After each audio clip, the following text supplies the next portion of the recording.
everybody, welcome to another episode. So boondocking is the topic of the day.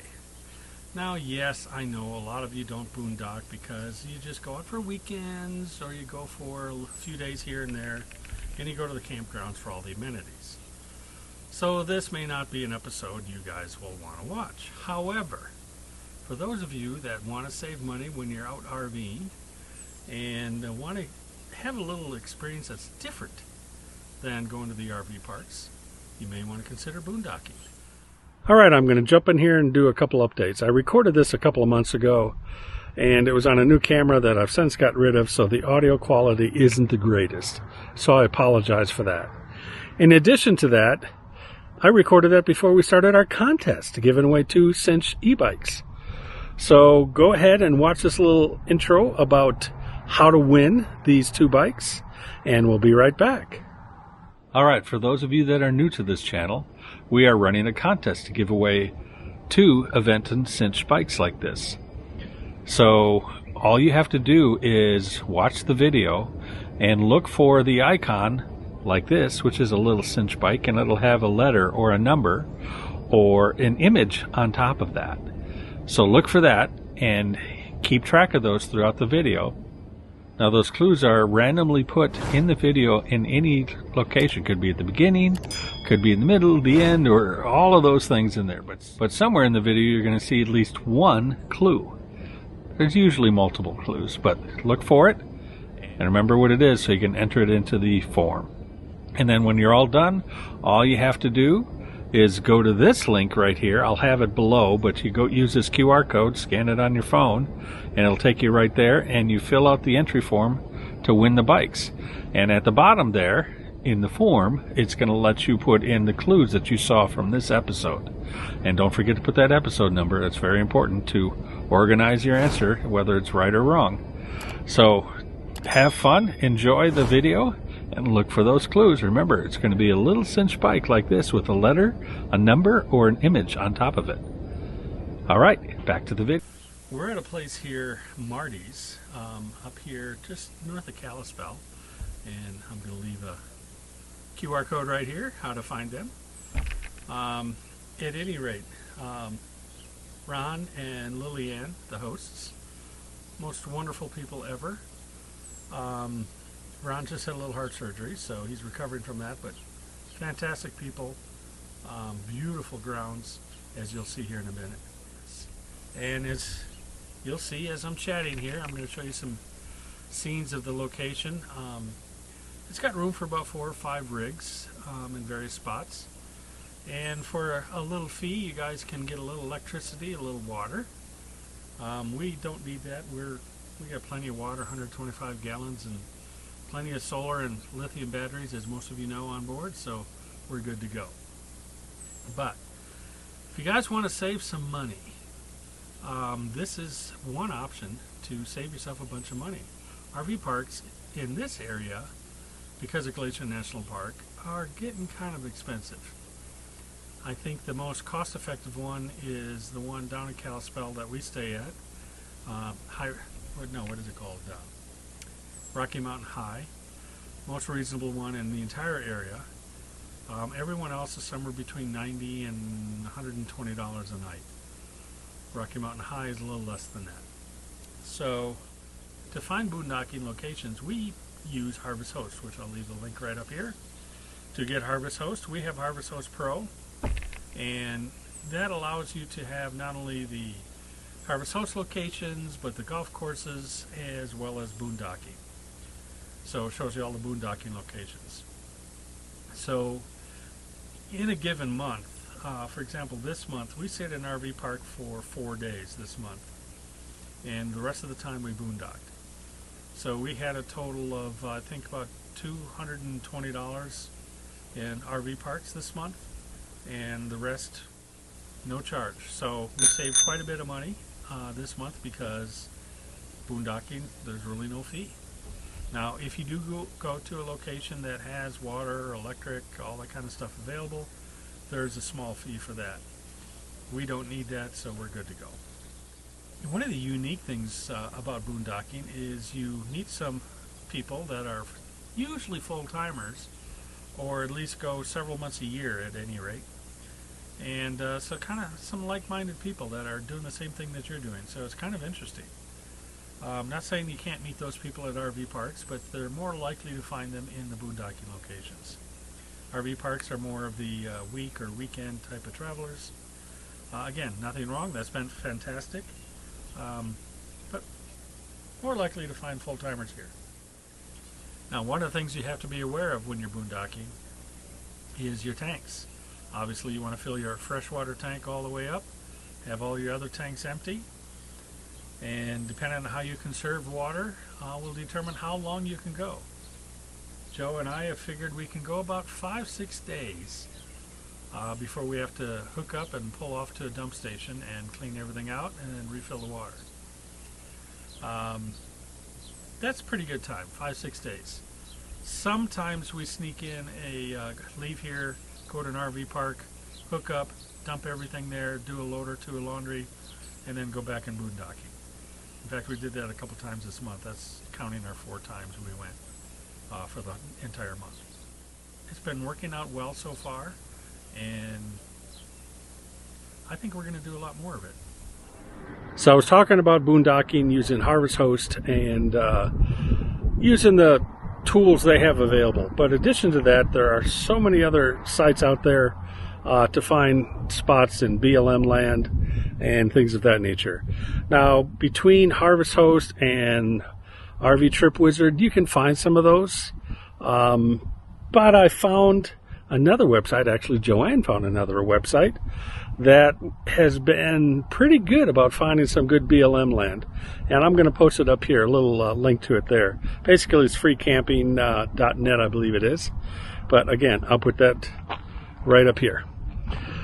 The spot we're in right now is actually, we found it right there, and we're just outside of Zion. And as I'm chatting here, I'll do a little flyover with the drone so you can kind of see where we are.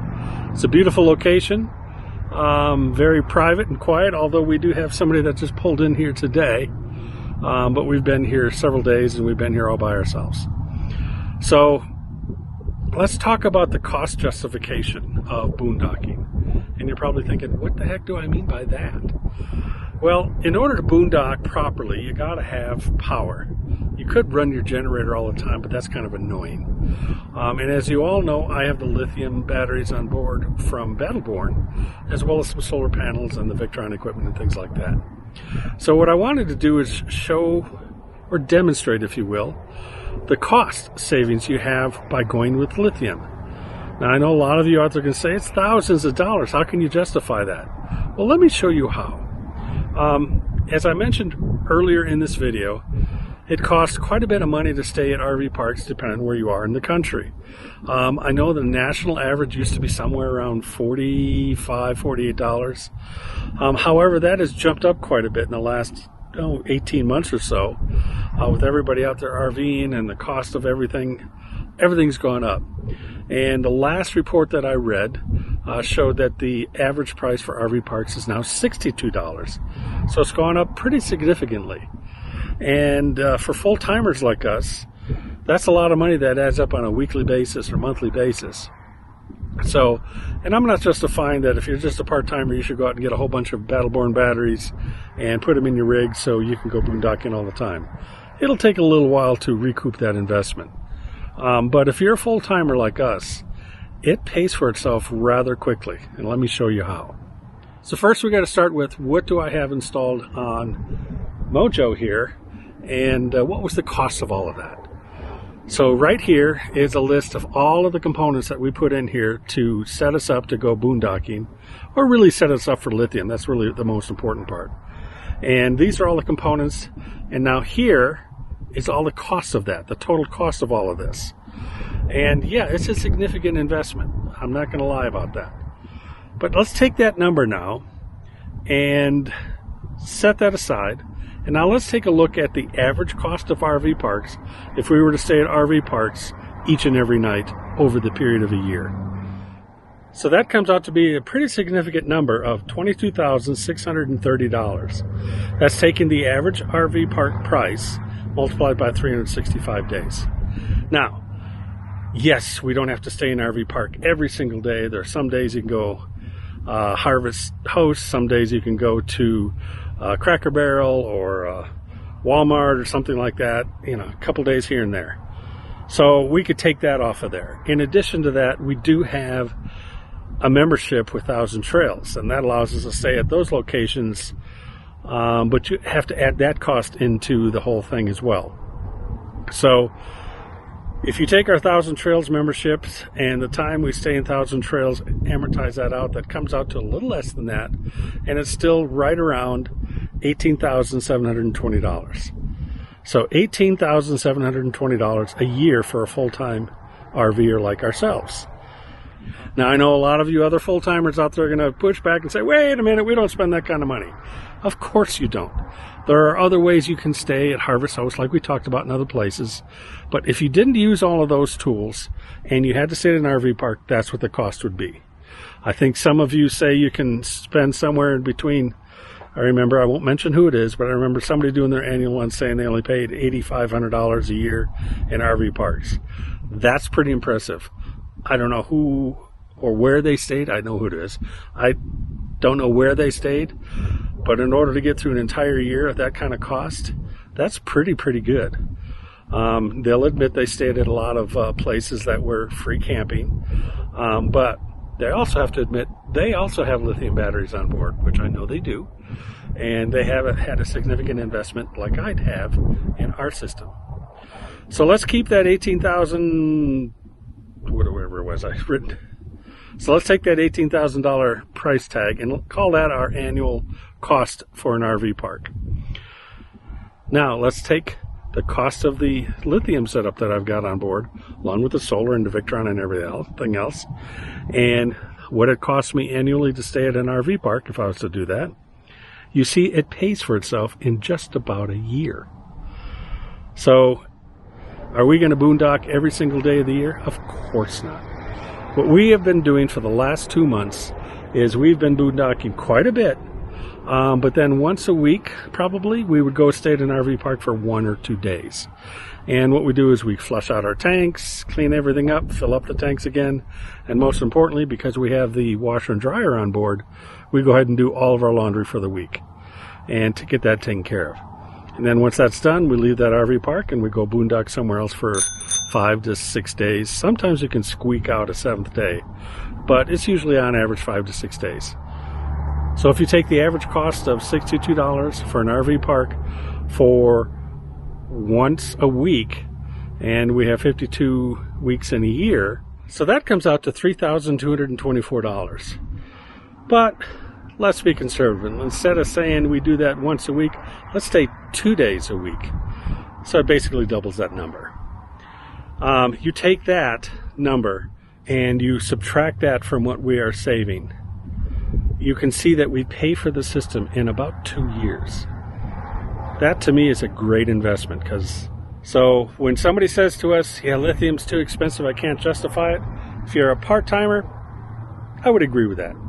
But if you're spending 6-7 months a year or more on the road, it will definitely pay for itself. I highly recommend, folks, you get yourself some lithium batteries from Battleborn. So here's a link if you'd like to get some lithium batteries from Battleborn. They'll hook you up with the batteries. So if you have any questions, you just call Battleborn directly, and they'd be more than happy to explain what it is you need, why you need it, and that sort of thing. And they're going to ask you some questions about what are your power needs and things like that. Don't worry, you don't have to do all the calculations of how many watts you need, how many amp hours you need to have. They'll figure all that out for you based on the appliances you have and what you want to run. Now, I run everything on the rig, including 1 to 2 ACs at a given time, and our system does okay with that. I would like to have some more batteries. I'm going to be adding batteries as we move forward. I currently have 6. I'm planning on adding 6 more. We'll see what happens here in the next few months. I might be trying something else that'll help me generate some power other than solar. So stay tuned for that. So I hope this was helpful in helping you guys decide, should I get lithium or should I not get lithium? If you're running AGM or lead acid batteries, oh my goodness, this is by far the easiest decision you're going to have to make. Even if you're part-timers, I will tell you, get rid of those AGMs, get rid of the lead acid batteries, and at least get one lithium battery. You're going to thank yourself a few months down the road. Yes, they're expensive to start off, but just adding that battery, nothing else, you're going to see yourself saving money, because on a lead acid or an AGM battery, even though they say it's 100 amps, you're not getting 100 amps out of it. You're only getting 50 amps because you can't let those batteries discharge more than 50% or you destroy them. The lithium batteries, you're truly getting 100 amps because you can let those discharge all the way and then recharge it back up. And you continue to do that over, I forget what the life cycle is. I'll look it up and I'll put it right here for you. But the life cycle on these batteries are also so much more than a lead acid or a AGM type style battery. In addition to, you have a 10-year warranty on the Battleborn batteries. That's a pretty strong warranty. So I hope I helped you guys understand that lithium, while it's expensive up front, pays for itself in a very rapid time frame. So if you guys have any questions about lithium or my install or how you can justify this, go ahead and leave the comments below and I'd be happy to answer your questions. And don't forget, we are running that contest for the 2-cinch bikes. A lot of people are having fun with this and figuring out all the clues. And throughout this video, you probably saw there were several clues here that are popping up with the little cinch bike with a letter, a picture, or a number on it, along with the little ching-ching bell that notifies you when the clue is popping up on the screen for 5 seconds. Well, thanks for watching. Don't forget to do all those things. Be a click monster. And go ahead and click that like button, subscribe, and ring that little bell. We really appreciate it. So if you'd like to do a little bit more to support us in this channel and become a bucket list buddy, just go ahead and click that little join button up there. And you have 3 options, levels if you will, to become a member or a bucket list buddy. And we appreciate that if you do that. Well, thanks. Make it a great bucket list day. Goodbye.